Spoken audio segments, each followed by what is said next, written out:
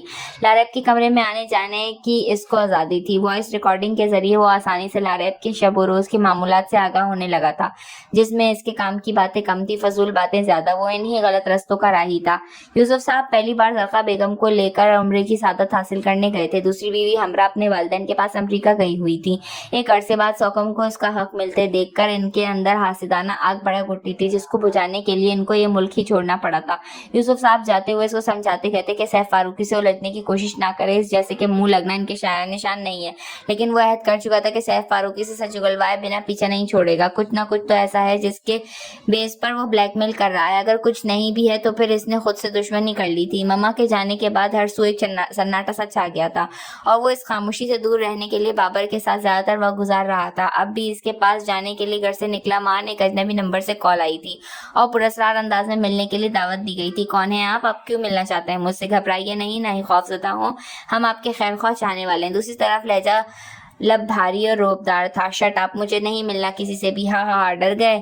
چہرے سے تو بڑے بہادر لگتے ہو۔ میں کسی سے ڈرنے والا نہیں ہوں، اور تم جیسے تھے تو بالکل بھی نہیں۔ وہ دائیں ہاتھ سے کار ڈرائیو کرتے دوسرے ہاتھ سے موبائل کان سے لگائے بات کر رہا تھا۔ چہرے پہ گہری سنجیدگی تھی۔ ہم جیسوں سے مطلب محبت کرنے والوں سے ڈرنا بھی نہیں چاہیے۔ ہمارے پاس آپ کے کچھ راز ہیں، چاہتے ہیں ان کا سودا صرف آپ سے ہی ہو۔ ویسے اس سودے کے خریدار بہت ہیں، لیکن ہم نہیں چاہتے آپ کی رسوائی ہو، بدنام ہو جائیں آپ۔ پوری دنیا میں آپ اور آپ کے ڈیڈی کی عزت اور شہرت نیک نامی خاک ہو جائے گی۔ اس کا دماغ گھوم گیا تھا۔ یہ نیا گورکھ دھندا شروع ہو گیا تھا۔ کون ہو تم؟ وہ خوخار لہجے میں بولا۔ بتایا نا، ابھی خیر خواہ ہوں۔ کیا چاہتے ہو؟ ڈیل؟ پھر اندر کی بات اندر ہی رہے گی۔ اوکے، آ رہا ہوں، جگہ بتاؤ، وہ سنجیدگی سے بولا۔ جواباً وہ اس کو ایک عام سے ہوٹل کا ایڈریس بتایا گیا۔ اس نے سوچا بابر کو لے کر جائے، لیکن پھر تنہا ہی جانے کا فیصلہ کر لیا تھا۔ نامعلوم کیا بات ہو، کیسے لوگ ہوں، وہ اپنے ساتھ کوئی مصیبت نہیں ڈال لینا چاہتا تھا۔ ہوٹل اوسط درجے کا تھا، آبادی سے دور۔ وہ کار پارک کر کے اندر داخل ہوا۔ پرائیویٹ روم تک اس کی رہنمائی ویٹر نے کی۔ وہ اندر داخل ہوا، وہاں موجود ہستی کو دیکھ کر حیرت سے گنگ کھڑا ہو گیا۔ مرحبا مرحبا، یقین تھا کچھ کچی ڈور سے کھینچے چلے آئیں گے۔ معاملہ ہی کچھ اس نوعیت کا ہے کہ آپ کو بھاگ کر آنا ہی تھا۔ پرپل اور golden sari, matching jewellery, purple lipstick سے رنگے ہونٹ، پائنے خیز مسکراہٹ میں چمک رہے تھے۔ وہ اس کو بڑے کروفر سے دیکھ رہی تھی۔ ان کے ساتھ ہی گہرے رنگ کے سوٹ میں ملبوس لمبا چوڑا مرد وہیں بیٹھا تھا، جس کے سانولے چہرے پر بے ترتیب مونچھیں اور سختی اس کے متعلق کوئی اچھا تاثر نہیں دے رہی تھی۔ وہ گردن اکڑائے بیٹھا تھا۔ آپ نے کال کروائی ہے؟ اس نے جہارا کو دیکھتے ہوئے پوچھا۔ ہاں، میں نے کال کروائی ہے اور یہاں بلوایا ہے۔ آپ بیٹھے نا پلیز۔ جہارا ایک دم ہی بہت مہذب اور خوش اخلاق بن گئی تھی۔ نو تھینکس، اس تھرڈ کلاس ہوٹل میں بلوانے کا مقصد بھی یقیناً کوئی تھرڈ کلاس منصوبہ ہی ہوگا آپ کا۔ وہ بہت حیران تھا، شوق بھی۔ انشرا کی نانی کو دیکھ کر کئی اندیشے سر اٹھاتے چلے گئے تھے۔ بیٹا، یہ آپ کو معلوم ہی ہوگا، ہر ایکشن کا ری ایکشن ہوتا ہے۔ جیسا بیج بوتے ہیں ویسے ہی فصل کاٹتے ہیں۔ جیسی حرکت آپ نے کی ہے ویسا ہی ہر جانا بھی ادا کرنا ہوگا۔ اور رہا سوال اس گھٹیا ہوٹل میں بلانے کا، تو میں اس شہر کے بہترین ہوٹل میں بھی آپ کو بلا سکتی تھی، صرف آپ کی رسوائی کے خوف سے نہ بلا سکی کہ میں یہاں کوئی بکواس سننے نہیں آیا، صرف کام کی بات کرو۔ کیا چاہتی ہو؟ یہاں بلانے کا مقصد کیا ہے؟ وہ بات کاٹ کر سرد لہجے میں غرایا۔ جہارا کے برابر میں براجمان مرد نے اسے گورا جہارا نے اسے ٹھنڈا رہنے کی تلقین کرتے ہوئے کہا۔ آپ نے جو میری بچی انشرا کے ساتھ کیا ہے وہ سب مجھے بتا چکی ہے۔ وہ اٹھ کر اس کے قریب آ کر لفظ جمع جمع کر بول رہی تھی۔ کیا کیا ہے میں نے اس کے ساتھ؟ آپ نے اس کی عصمت لوٹی ہے، زیادتی کی ہے اس سے۔ اس کی شخصیت کے روب کا کمال تھا کہ وہ اس کو تم کہہ کر نہیں پکار رہی تھی۔ اوہ، کیا پروف ہے آپ کے اس الزام کا؟ آپ کے پاس میڈیکل کروا رہی ہوں اس کا۔ ان کے سخت لہجے میں دھمکی تھی۔ جی بالکل، بڑے شوق سے کروائیے، وہ آپ کی بچی ہے، آپ کا حق ہے جو بھی آپ اس کے ساتھ کروائیں، مگر مجھے بلانے کا مقصد آپا لگتا ہے کہ سیدھی انگلی سے نکلنے والا نہیں۔ وہ گھورتا ہوا آدمی نوفل کے بے خوف و بے فکر دیکھ کر جہارا سے مخاطب ہوا۔ ارے نہیں سراج، ایسی کوئی بات نہیں، یہ بھی بچہ ہے۔ ایکسکیوز می، میں آپ جیسے گھٹیا ذلیل لوگوں سے کوئی تعلق رکھنا پسند نہیں کرتا۔ میں باعزت گھرانے سے تعلق رکھتا ہوں۔ معلوم ہے آپ کی فیملی کی عزت کا خیال کر کے ہی آپ کو یہاں بلایا ہے۔ بات ساری یہ ہے کہ مرا ہوا بندہ اور لوٹی ہوئی عزت کبھی واپس نہیں آتی۔ میری بچی کا مستقبل تباہ ہو گیا، اب کون شادی کرے گا اس سے؟ کون عزت سے میری بیٹی کو بیاہ کر لے جائے گا؟ انہوں نے رونا شروع کر دیا۔ نوفل سمجھ نہیں پا رہا تھا کہ اس کو کیا کرنا چاہیے۔ پلیز زیادہ اسپیڈ کم کریں، مجھے ڈر لگ رہا ہے کار ٹکرا جائے گی۔ عروہ خطرناک حد تک کار کی تیز رفتار سے گھبرا کر بولی، مجھے خوف نہیں آتا، میں ایسے ہی ہوں، میرے ساتھ آنے سے قبل تم کو 1000 بار سوچنا چاہیے تھا، اب آ گئی ہو تو برداشت کرو۔ اس نے رفتار کم کیے بغیر سپاٹ لہجے میں کہا۔ وہ اور عروہ جو خوش گمانی کی نشیمن میں گم تھی، شاید اس کو اس کے ساتھ آنے پر راضی ہوا ہے تو شاید دل کی کوئی کلی کھل گئی ہو، مگر آئی ایم سوری، میں آنٹی کے خیال سے آئی ہوں، انہوں نے مجھے مجبور کیا تھا۔ آپ جانتے ہیں وہ کس قدر ڈپریسڈ ہیں، سودا اور اس کی ممی جان کر ان کو تنگ کرتی ہیں تاکہ وہ تندرست نہ رہ سکیں، بیمار ہو جائیں۔ ڈاکٹر نے ان کو خوش رکھنے کی ہدایت کی ہے اور ان کو کوئی خوش رکھنا نہیں چاہتا۔ اگر ہم بھی ان کا خیال نہیں رکھیں گے، ان کی بات نہیں مانیں گے، پھر وہ کہاں جائیں گی، کس کو اپنا کہیں گی؟ بہت عقل مندی سے عروہ نے اپنا دفاع کیا تھا۔ اس کی کمزوری اس کی دکھتی رگ اپنے ہاتھ میں لے لی تھی اور ہمیشہ کی طرح وہ ماں کے نام پر موم ہو گیا تھا۔ یہ کس طرح ممکن تھا کہ جو اس کی ماں کا خیال رکھے، محبت کرے، وہ اس سے کس طرح سختی برت سکتا تھا؟ رویہ لچکدار ہوتا چلا گیا تھا۔ سوری میں نے تمہیں ہرٹ کیا، اینڈ تھینکس، تمہیں مما کا خیال ہے، اس نے تیز رفتار درمیان کرتے ہوئے نرمی سے کہا۔ یہ کیا بات کی آپ نے زید، آپ کی مما میری خالہ جانی بھی ہیں۔ زید کا نرم لہجے میں بات کرنا اس کی پہلی کامیابی تھی اور یہ اس کو معلوم ہو گیا تھا کہ وہ عمرانہ کا جتنا خیال کرے گی اتنا ہی اس کے قریب ہو جائے گی۔ وہ مسرور سی دل میں پلاننگ کرنے لگی تھی۔ چند گھنٹوں بعد واپسی پر وہ عمرانہ کے ساتھ مائدہ کی بھی بھرپور شاپنگ کر کے لائی تھی۔ پہلی بار اس نے زید کے لبوں پر مسکراہٹ دیکھی تھی، گو کہ ایک خلش دل میں خار بن کر چھپ گئی تھی کہ اس نے تکلفاً بھی اس کو شاپنگ کی دعوت نہ دی تھی، مگر اس نے یہ سوچ کر صبر کر لیا کہ ایک وقت ایسا آئے گا جب صرف وہ اپنی شاپنگ کرے گی۔ ابھی زید کی اتنی ہی عنایت بہت تھی کہ وہ اس کے ساتھ تھا۔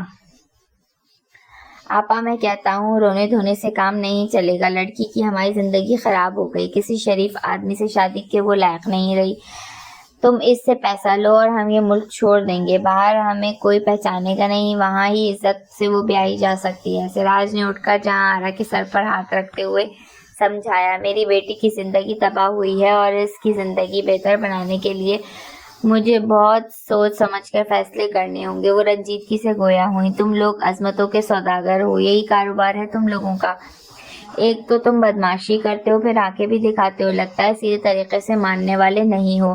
شٹ اپ، منہ بند رکھو اپنا، میری ایک کال پر اسپیشل فورس تم لوگوں کو گرفتار کر کے لے جائے گی اور ساری زندگی تم لوگ جیل میں سڑتے رہو گے۔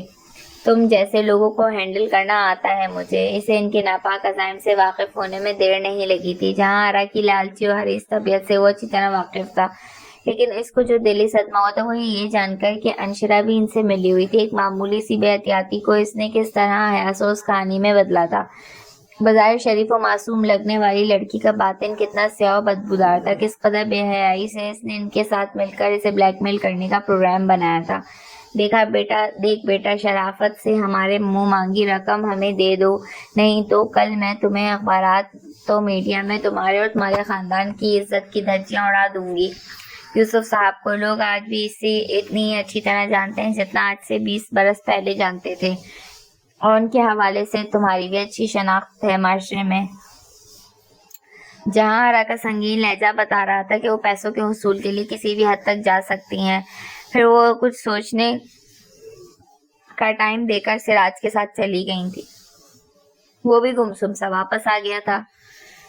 اس بے ضمیر عورت نے یوسف صاحب کا نام لے کر اس کو ششوپن میں مبتلا کر دیا تھا، اور اس کے لیے مسئلہ یہ تھا کہ یوسف صاحب پہلے ہی سیف فاروقی کی بلیک میلنگ سے اپسیٹ تھے۔ مستضاد اس نئے مسئلے کو وہ کسی طور بھی برداشت کرنے کی اہلیت نہیں رکھتا تھا۔ جہاں آرا پیسہ بٹورنے کی خاطر اپنی دی گئی ہر دھمکی پر منوان عمل کرنے میں کوئی آر محسوس نہ کرے گی، اور ہر سمت رسوائی و جگہسائی ان کے لیے شروع ہو جائے گی جو کسی صورت اس کو گوارا نہ تھی۔ اس نے بابر سے ملاقات کا ارادہ ملتوی کیا اور بہت سوچ بچار کر یہی فیصلہ کیا کہ رقم ہی ادا کر کے جان چھڑائی جائے۔ پھر اس نے سراج کو کال کر کے رقم پہنچانے کی جگہ معلوم کی، اور اس کی کوٹھی سے کچھ فاصلے پر ہی وہ لین دین مکمل ہوا تھا۔ یہ میرے کسی گناہ کا تاوان نہیں ہے، یہ میں تمہیں اللہ کے نام پر دے رہا ہوں، اگلی دفعہ یہاں کرو خواب میں بھی نہیں کرنا۔ ڈالر سے بھرا بریف کیس لیتے ہوئے ان کی زبانوں نے ساتھ نہیں دیا تھا، وہ صرف گردنیں جھکانے پر اتفاق کر سکے تھے۔